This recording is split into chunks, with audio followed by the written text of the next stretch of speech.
Pessoal da torcida tricolor, o São Paulo foi a Minas Gerais enfrentar o Atlético Mineiro, um adversário difícil em setembro que vai ser muito complicado. E aí, em um jogo em que o time jogou talvez seu melhor futebol sob o comando do Fernando Diniz, esse começo do São Paulo contra o Atlético Mineiro, em que meteu 2 bolas na trave, fez um gol em que o VAR atuou, e a gente vai ter que falar do VAR. Então, antes de começar o vídeo, eu quero deixar muito claro, nós vamos ter que falar muito desse VAR, porque não é um lance isolado, não é a primeira vez, é uma coisa recorrente. Ah, mas o resultado a gente já vai falar, a gente vai analisar o jogo, porque esse é o vídeo de jogo, está ao meu lado, Gabriel Pericini. Pericini, você quer começar por onde? A análise do jogo? Pelo óbvio. Pelo evidente, antes de qualquer coisa que a gente possa falar do jogo, porque o jogo ele é interrompido por um lance que ele é esquisito. Então, assim, eu não vou ficar discutindo, porque todo mundo tem imagem, então não preciso ficar eu descrevendo a imagem. É óbvio que se for pelo ombro, né, porque teve o negócio, mas é no joelho. O joelho não aparece em nenhuma imagem. Tá? E mesmo que aparecesse, a linha do jogador do Atlético já está equivocada, está do ombro para dentro, enquanto as análises são feitas ou com a linha no meio do ombro ou no limite ali do ombro. A linha do jogador do Atlético está para trás. Então não interessa se a linha do Luciano está no ombro, está no joelho, você só tem que entender se estiver no ombro, porque se estiver no ombro, aí é caso de mandar todo mundo embora, é caso de parar o campeonato, porque o bagulho está quase no cotovelo do cara, não tem nada de ombro ali. Então se for joelho, se for porque alguém falou que não, era no joelho, não interessa. A questão é o seguinte, e eu nem vou entrar no mérito do segundo tempo, a expulsão que tentaram arrumar para o Diego, que o Diego ele é puxado 2 vezes do jeito que ele puxa na hora de ser chamado. Ele é puxado a primeira, ele é puxado a segunda, aí ele puxa igualzinho de volta. Vão chamar o VAR só para puxar aquele deu igualzinho de volta. E esse tempo demorou mais para ser analisado, o árbitro quase que procurando alguma coisa, ele demorou mais para ser analisado do que um lance de em teoria, 1 milímetro impedimento. Porque é o seguinte, eu vi muita gente também falando, o milímetro não é impedido. O milímetro é impedido. Eu estou discutindo que não estava impedido. Então, assim, para mim é muito simples a obrigação... Gabriel, só um tempo. Se estivesse impedido esse milímetro, o cara tinha que ter perdido pelo menos um tempinho ali para verificar. E não perdeu, considerando que esse lance que você citou no segundo tempo. Porque esse tempo... Considerando a ruindade dos árbitros e do VAR do Brasil, em que lances de 3 metros demoram 5 minutos para ser analisado, impressionante como esse lance foi rápido. Muito impressionante. Mas o São Paulo tem obrigação, é muito simples, o São Paulo tem a obrigação de levar essas imagens para uma análise independente. O lance é muito esquisito. Ele é muito esquisito. E é o seguinte, se fosse um erro de impedimento sem VAR, você olha e fala, pô, tudo bem, tá ali 1 centímetro para cá, 1 para lá, os erros acontecem com mais frequência quando o árbitro tá ali no lance de jogo, a gente já sabe o nível da arbitragem brasileira. Mas com o VAR, você errar um lance de impedimento é equivalente a lances escandalosos da história do futebol. Você errar um lance de impedimento com uma máquina, que é só você traçar uma linha. Então, o equivalente é aquele gol do Lampard contra a Alemanha na Copa do Mundo, que a bola entra por 6 metros, o juiz não dá o gol. É equivalente ao pênalti do Wendel, que o Wendel dá uma manchete de vôlei, o estádio inteiro viu, só o Voaden não viu. Aí é equivalente a erros muito escandalosos. Só ao soco do jogo, que o cara pede para olhar e ninguém viu. Só que com a diferença de que dessa vez você tem uma máquina para operar. Você parou tudo o que você está fazendo para colocar uma máquina. Se você colocou a máquina errada do jeito que foi errado ali, você errou nos 2 jogadores, o São Paulo deve levar isso para uma análise independente, porque assim, se fosse também um lance isolado, ok, só que a gente pega o Campeonato Paulista, é erro de arbitragem à torta e à direita. Jogo do Novo Horizontino é um crime do jogo contra o Novo Horizontino. Aí você pega o jogo contra o Corinthians, num minuto o árbitro dá uma falta pro Corinthians, no minuto seguinte ele não dá um pênalti pro São Paulo, que é muito mais intenso do que a falta que ele deu. Tudo bem. Aí você pega o Campeonato Brasileiro do ano passado, a expulsão do Toró contra o Bahia por VAR, a expulsão do Raniel contra o Vasco por VAR. Pega a estreia do Campeonato Brasileiro desse ano, São Paulo e Vasco. Pega o nosso vídeo de jogo aqui. Eu falei, nossa, quem diria que num lance duvidoso, que dariam para o São Paulo seria com o jogo decidido, né? Jogo 2-0, aos 49 do segundo tempo, você dá um pênalti lá, que a bola pegou ali no ombro, com o cotovelo, com não sei o que, pegou ali, sei lá onde, no Carnaval, o juiz dá o pênalti, 49 do segundo tempo, bate o pênalti, acaba o jogo. Eu falei isso no vídeo do jogo ainda, falei, nossa, quem diria, né? Porque a ficha corrida do São Paulo, em relação a erro de arbitragem, em relação a VAR principalmente, de novo, eu não gosto do termo foi beneficiado pelo VAR, porque o VAR está lá para corrigir erros, só que muitas vezes não corrige. E muitas vezes ele ajuda a errar. E aí, quando entra nesse ponto, é quando a gente tem que discutir ele. É nesse ponto de quando há interferência extrema, ou quando induz o árbitro a cometer um erro, ou quando tem 200 horas para você analisar um lance que, às vezes, nem deveria estar indo para o VAR e demora-se 200 horas para analisar. Então, nesses dois casos, deve-se discutir. E nesse caso, que parece ter um erro de máquina, máquina não, que é o ser humano que escolhe ali o traço, né? A máquina vai te dar se tem pedido ou não. Depende da linha que você vai colocar no jogador. Então, o São Paulo deveria, porque além desses todos os casos que eu citei, você vende um soco no clássico. Você vende um soco no clássico. É só isso. O centroavante dá um soco, no dia seguinte, o mundo inteiro tem, a internet tem essa imagem, todo mundo tem essa imagem. Como nós falamos no vídeo de jogo, foi um lance que virou confusão, ou seja, o jogo parou para que se tivesse tempo de analisar aquele lance e não foi analisado.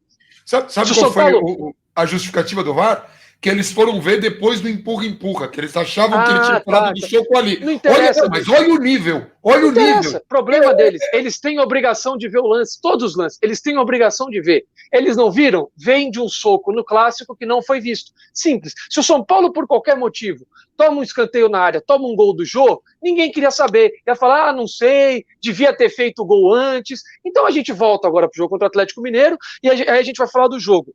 Um jogo que, na segunda bola na trave no São Paulo, eu comentei com a minha namorada aqui em casa, o óbvio. Está a cara de São Paulo e Atlético Mineiro de 2015. A cara. O São Paulo chega como longe de ser favorito, o Atlético Mineiro muito favorito para o jogo, o São Paulo surpreendentemente amassa o Atlético o primeiro tempo inteiro, perde chances gritantes, tem bola na trave, perde gol com o goleiro deitado, perde gol sem goleiro, o Pato perdeu 15 gols, o Luiz Fabiano perdeu gol, o Ganso perdeu gol, todo mundo perdeu gol a roda daquele jeito. O Atlético chega lá, 1, 2, 3 no primeiro tempo, o jogo acabou, e o segundo tempo foi uma porcaria, que o São Paulo... Prato, né? Foi Prato, fez acho que 2 ou 3 gols, não lembro. E no segundo tempo, o São Paulo, já lá no acho que 20 do segundo tempo, faz o 3-1 com o jogo, e aí já não importava mais. O segundo tempo foi completamente diferente. Porque é óbvio, isso é anímico, isso é de tudo, isso é do futebol. Só que quando você ainda tem um lance de que o Diniz volta do intervalo, reclamando com o VAR, o Luciano termina o jogo, a entrevista de campo dele é: não sei se eu estava impedido. Não sei, a gente conversou lá, eu acho que tinha um jogador antes de mim. Os jogadores entram em campo já sabendo. Aí, no fim do primeiro tempo, já com o jogo 2-0, o árbitro está de frente pro lance, o cara dá um bicão, a bola estoura no peito do Diego, ou com o Diego com o braço aqui, extremamente colado. Fica 2 horas lá com a mão. O Arana chuta uma bola, o Diego trava, bola lateral. 2 horas lá, esperando nada. Aí tenta se expulsar... Muito mais tempo do que o gol. Muito mais tempo que o gol. Tenta se expulsar o Diego num lance em que ele é puxado 2 vezes, depois ele puxa uma. Então, assim, você mina completamente o jogo. Você mina o jogo. Enquanto teve jogo, enquanto o jogo existiu, o São Paulo, surpreendentemente, amassou o Atlético Mineiro. Porque o Atlético Mineiro não jogou, enquanto o São Paulo não só criou chances, como jogou de uma maneira muito inteligente. Nós falamos aqui no pré-jogo, para os membros 9305, o quanto seria importante para o São Paulo ter um Paulinho Boia nesse jogo, porque o Paulinho Boia, além de ser importante pelas características, hoje foi bem tecnicamente também, coisa que nem sempre ele vai. Seria importante para ele ter um desafogo, o quanto o Atlético Mineiro às vezes sofre em bolas de transição rápida. Citamos aqui alguns exemplos neste vídeo de pré-jogo. E o São Paulo conseguiu explorar muito bem isso. Anulou o Atlético ofensivamente e conseguiu criar as suas chances. Tietê, que falha no primeiro gol, no primeiro gol muito parecido com o mérito que o São Paulo teve contra o Guarani. No caso do Atlético foram 3 pressionando o Tietê, e no São Paulo e Guarani foram 4 pressionando para sair no contra-ataque. O Tietê, que falha no primeiro gol, fazia uma partida ótima até então, em vários lugares do campo, deu assistência para o gol, fez a finalização que o Luciano perde um gol inacreditável. O goleiro deitado. Que assistência pro gol, né? Que assistência. Sim, assim, tudo. O São Paulo jogou muito bem, entendeu o jogo do Atlético, fez o seu jogo, e prevaleceu. Faz o gol é anulado, no lance seguinte, praticamente, tem essa perda de bola, toma o gol. Já vira outro jogo naturalmente. Para completar, o São Paulo toma um chutão lá para frente, o Igor Vinícius não sobe de cabeça, aí entra as nossas deficiências nas laterais, especialmente no jogo aéreo, o Igor Vinícius perde a primeira bola, o jogador do Atlético vem de trás, o Liseiro não consegue acompanhar, chega atrasado, erro especialmente dos dois laterais, 2-0 para o Atlético, aí o São Paulo vai com 2-0 para um intervalo em que, pela volta do Diniz e pela entrevista do Luciano no fim do campo, todo mundo já sabia o que tinha acontecido. Acaba o jogo. E aí, mas e no segundo tempo? As alterações foram boas? Não, não foram. Mas era um jogo que já estava completamente condenado. O São Paulo está numa sequência de quarta e domingo, uma sequência física, que você precisa estar no máximo da sua concentração e no ápice da sua concentração. Você não pode ficar perdendo tempo se, caramba, estamos aqui fazendo um jogo em que nós não somos favoritos, os jogos mais difíceis do campeonato, a gente tem um gol mal anulado pelo árbitro de vídeo, que é a impressão que o São Paulo teve pela volta do Diniz e pela entrevista do Luciano. Muda completamente o jogo fica absolutamente entregue, como aconteceu em 2015, o time acaba depois que a diferença de gols fica muito complicada, e aí para completar, a gente conversou isso no intervalo do jogo, eu falei, ainda vai tomar um gol de escanteio qualquer? Aí vai ficar aquele 3-0? Eu coloquei isso no Twitter. A gente conversou no intervalo, eu liguei pro Gabriel, o Gabriel falou assim, sabe o que é pior? Vai sair um gol de escanteio, vai ser 3-0, vamos falar assim, o gol lá não ia mudar nada na história do jogo. Ia mudar muito na história do jogo. Muito. Então, quem não entende, quem acha, sem querer te interromper, porque eu acho que desses 12 minutos de vídeo só eu falei, mas é porque é extremamente irritante. Primeiro, a questão do VAR. Segundo, que eu duvido que o São Paulo vai fazer o óbvio, que é pegar essa imagem e levar para uma análise independente. E terceiro, é porque a gente sabe as consequências que isso tem. A gente ficou 200 anos falando que o jogo contra o Corinthians importava. A gente vai, ganha do Corinthians fazendo um bom jogo domingo, 11 horas da manhã, vem jogar 4 dias depois um dos jogos mais difíceis do campeonato para pegar e jogar tudo no lixo, porque, o segundo tempo foi ruim. Com que circunstâncias? Não, o segundo tempo foi ruim, e aí ninguém vai querer olhar o jogo. E aí a gente vai voltar tudo pro zero. Tudo que a gente conseguiu em um empate que jogou mal e 3 vitórias seguidas, pega-se e joga no lixo em um dos jogos mais difíceis do campeonato. Aí eu falei, óbvio, vai tomar um gol no escanteio, aí vai vir aquela galera que acha que futebol é ciência exata. Não, peraí, teve um gol anulado, tomou 3, então é 3-1. Que deve ser, sem brincadeira, é um raciocínio que ele é muito brilhante, e eu não consigo acompanhar porque ele é muito brilhante. Eu sou mais limitado, não consigo entender, porque você ignorar as circunstâncias de um jogo, você sair na frente com 1-0, e 1 minuto depois esse 1-0 virar 0-1, e aí você volta do intervalo com todo mundo na cabeça de que esse 0-1 foi esquisito, e que tudo o juiz parava o jogo. O Pablo foi reclamar com o árbitro, o Tietê foi reclamar com o árbitro, o Diniz foi, o Luciano foi, o Diego foi, o time inteiro foi, porque tudo que era na área de São Paulo, que ninguém nem sabia o que ele estava checando, parava. Você vai minando o jogo, obviamente. Você mina o jogo, obviamente. O juiz não precisa, às vezes, anular um gol, como foi o do Luciano, ou qualquer outro gol, para você minar um jogo. Você vai minando o jogo de outro jeito. Então, assim, era um dos jogos mais difíceis do campeonato, em que o São Paulo, até tomar 1-0, fez uma das melhores atuações no ano. Pode pegar jogo do Campeonato Paulista, pode pegar o jogo que foi. Uma das melhores atuações do ano. Depois, é isso que a gente aconteceu. Aí a gente pode tentar entender e pegar o contexto dos jogos recentes, ou a gente pode virar e falar que, o segundo tempo foi uma porcaria, e ignorar qualquer contexto do jogo. Porque o São Paulo é o time que, quando joga mal e ganha de 1-0, quando tem uma chance de gol, ou às vezes nem isso, e faz um gol, e ganha ali de 1-0, e se tranca, e o Volpe é o melhor em campo, e qualquer coisa assim, aí a gente fala que jogou mal e que não presta. Quando a gente joga bem, tem uma questão de arbitragem muito séria no jogo, não faz o gol, com 2 bolas pegando ali na parte de dentro da trave, o centroavante perde o gol, incrível, deitado, a gente vira e fala que também não serve, porque, é sempre assim, é o típico jogo do Diniz, não é o típico jogo o contexto não torna o jogo tão típico assim. Então, assim, o São Paulo é esse time que, se não ganhar de 5-0, dando um grande espetáculo, não vai prestar e vai voltar uma pressão absurda e vai voltar um problema de confiança, inclusive do time dentro de campo, muito grande. Tudo isso num mês que a gente já citou o que é. Então, eu acho que eu falei 15 minutos seguidos, mas era tudo que eu tinha para falar desse jogo, porque era isso. São Paulo vai bem, São Paulo tem uma questão de arbitragem que precisa ir atrás, e aí agora a gente vai, obviamente, aturar tudo, porque tem gente que não entende a diferença entre você falar que é normal perder, porque não é normal perder, o São Paulo não pode achar, não, perdeu, tá tudo bem. Não tá tudo bem. Mas ou você aprende a olhar o contexto do jogo e o contexto do adversário que você está enfrentando e o que está acontecendo dentro de campo, ou senão a gente não precisa fazer o vídeo, a gente vem para quanto é que foi o jogo, 3-0? Ruim. Porcaria, a gente se veste aqui de qualquer coisa, fica berrando de qualquer coisa e acabou. Simples. Exato o que eu ia falar.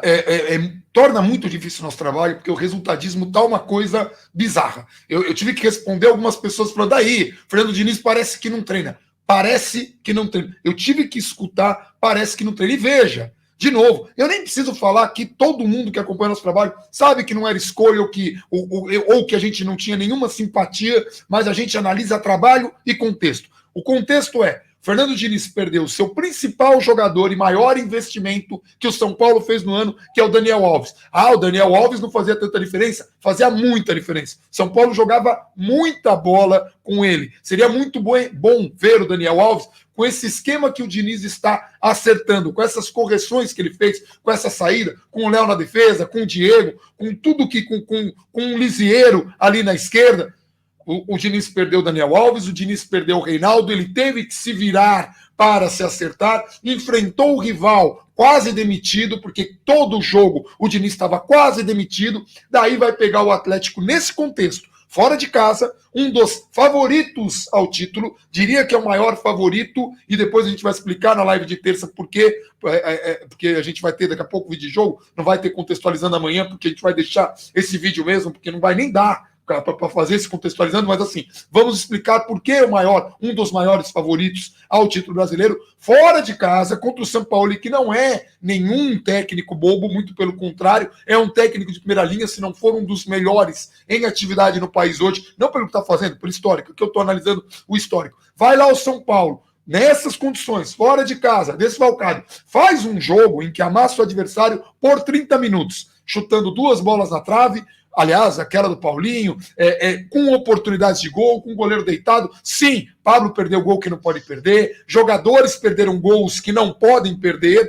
e só a gente não está eximindo nada. Daí faz o gol. E faz o gol. Porque muita gente falou assim, não existe sorte, existe competência para colocar a bola lá dentro. Eu falei assim, cara, uma coisa não anula a outra. Existe sorte e existe competência. Existem as duas coisas. E no caso do São Paulo, teve a competência. São Paulo teve a competência. Agora, quem teve competência também para anular, porque você precisa ter muita competência, você precisa ser muito mau caráter para fazer o que foi feito no tempo em que foi feito. Você vai discutir um lance de 1 milímetro em 10 segundos. Você vai discutir uma falta que ninguém viu em meia hora. Você vai discutir se a bola bateu na mão ou não em meia hora. Se a bola saiu para a lateral ou não em meia hora. Mas o lance de milímetro foi 10 segundos. Isso é irritante. Isso é ultrajante. E não é a única desculpa para o que está acontecendo. Nós estamos colocando uma coisa que foi determinante para tudo o que aconteceu depois.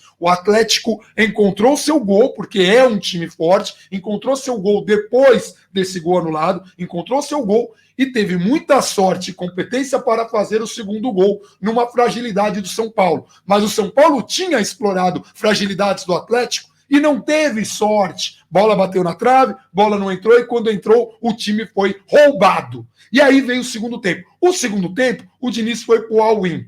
Foi com tudo, foi o que ele podia. Tirou o Hernanes, até para poupar um dos jogadores que ele tem ali, que a gente sabe que fisicamente está recuperando o futebol. Ele não pode simplesmente jogar, que nem a gente falou. Nós temos um tempo de jogos muito importante. Você não pode arrebentar um Hernanes. O Diniz não pode se dar ao luxo de perder um jogador dessa importância nesse estágio. Vai colocar a molecada para ver se consegue fazer alguma pressão. Não consegue, o time fica atabalhoado, sente o peso, o psicológico, você sente. Um jogo como esse, que a importância que tem, com tudo que você produziu, com aquela injustiça na sua cabeça. Eu lembro que meu pai falava, na época que ele jogava profissional, que árbitro bom, quando quer roubar, eu não estou dizendo desse caso, estou falando que meu pai falou, ele não rouba num lance grande. Ele vai invertendo pequenas faltas, ele vai amarelando ali, ele vai minando e irritando um time. Meu pai falou que ele cansou de jogar com o juiz falando na orelha dele, alemãozinho, não adianta correr não. Desse jeito, é óbvio, né? Eram outros tempos. Hoje em dia, em tempos em que tudo é gravado, uma coisa assim não acontece. Mas o VAR fazer o que fez no tempo que fez, é muito esquisito, para de ser o mínimo. E aí, no segundo tempo, o Diniz fez as trocas. Contra o Corinthians, as trocas que ele fez ali, no desespero, quando colocou o Brenner, que todo mundo achou que não tinha que colocar, quando colocou o Toró, quando todo mundo achou que não tinha que colocar, garantiram ao São Paulo a vitória. Hoje, nada deu certo. Então, assim, vai jogar tudo nas costas do Diniz, falando que parece que não treina, parece que é ruim, agora não tem jeito, por que contratar esse fracassado? Daí o histórico dele volta. Então, o que eu falo? O VAR erra, a culpa não é da CBF, a culpa não é dos árbitros, a culpa é sempre da comissão técnica e do técnico que está lá. E hoje não deveria ser. Então, o que nós vimos hoje... Pode falar. Não, só para lembrar também que, assim, enquanto eu falo com você, eu tô com o Twitter aqui aberto, lembraram também do jogo contra o Flamengo ano passado, o Tuller arrebentou o Pato sem bola, aí no segundo tempo o Trauco arrebentou o Antony com a bola já a 3 km do pé do Antony, aí não tem VAR, não tem nada. Assim, a gente podia ficar elencando aqui 250 jogos com e sem VAR. O único lance que eu lembro de discussão contra o São Paulo em VAR foi na estreia do Daniel Alves, o lance do Volpi contra o Ceará, de pênalti. Foi o único lance que eu lembro que deu discussão contra o São Paulo, para uma infinidade de outros lances aqui que a gente pode ficar elencando, puxando da memória e tudo mais. De resto, para deixar claro, para que não haja dúvidas, as alterações do segundo tempo foram muito ruins. Foram muito ruins. Eu cheguei a ficar desesperado aqui depois de tomar o terceiro gol. Eu falei, cara, toma o terceiro gol. Todo mundo já viu que acabou. O jogo acabou. Todo mundo viu. Cara, fecha o time, tira a velocidade do jogo, acaba o jogo, não entra na pilha do Atlético. O São Paulo ia marcar em cima com os jogadores que entraram no segundo tempo e ficava um outro bloco na defesa e um bloco no meio de campo terrível. Pro time ficar exposto. E podia ter tomado outro gol. Então o tomar...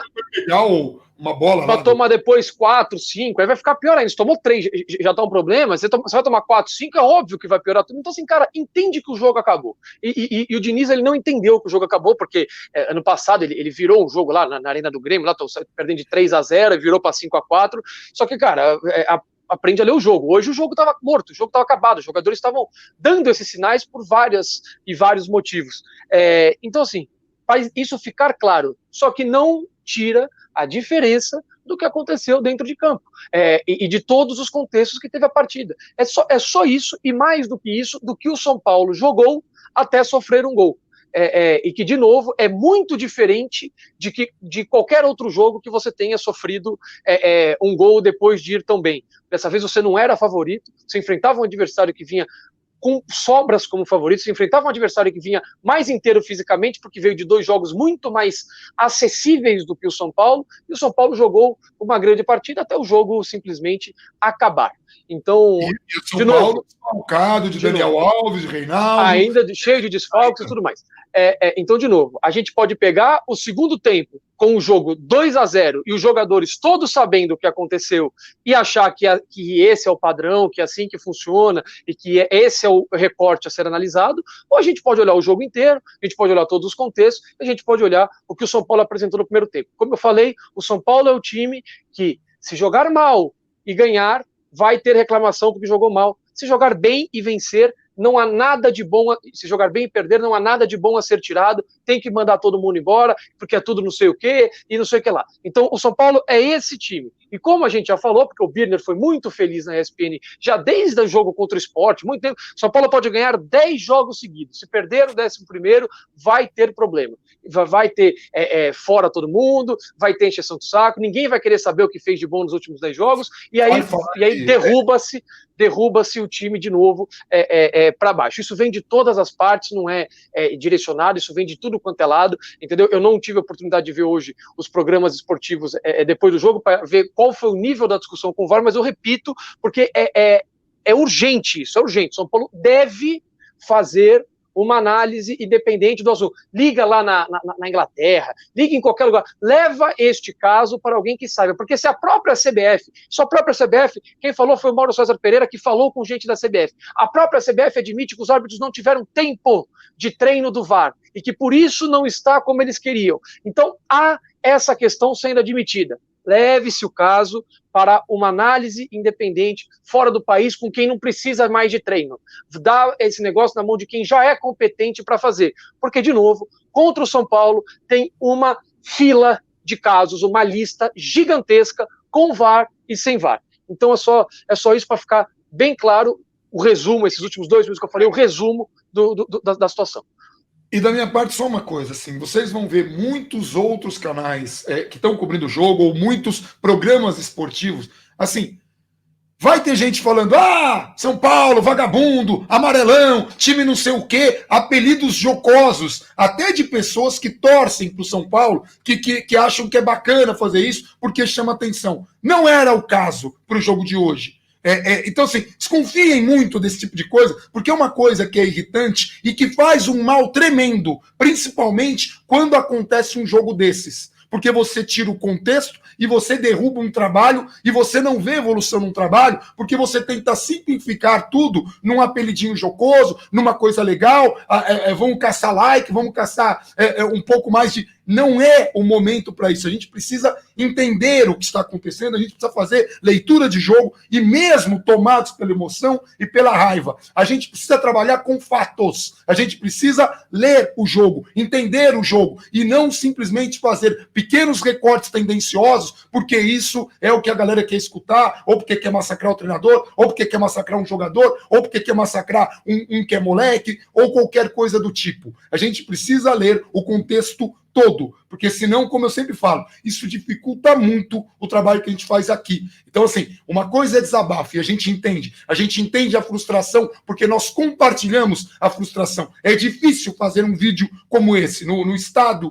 de irritação que a gente está aqui. Ninguém vai comer, ninguém vai dormir, vai ser um inferno, por conta de um resultado que é completamente diferente. O Nilman, que só eu chamo de Nilman, falou no Twitter bem. Ele falou, se o Atlético tivesse jogado o que a gente esperava e estivesse vencendo de 2-0, jogando do jeito que se esperava, talvez eu não estivesse tão irritado. Mas nas condições que aconteceram, e eu não estou tirando os méritos do Atlético. O Atlético foi amassado 30 minutos, fez o gol e depois soube trabalhar a partir desse gol, construir, porque é um grande time. Já era favorito antes disso. Teve a vantagem, teve competência e aí conseguiu no segundo tempo ver o São Paulo atabalhoado, desesperado, errando muito, enfim. Mas a gente não está tirando os méritos do Atlético. Mas, assim, o que aconteceu hoje não pode simplesmente ser jogado para baixo do tapete ou ser minimizado. Não é para ser minimizado. Não dá. E o São Paulo tem que fazer isso que o Pericini falou.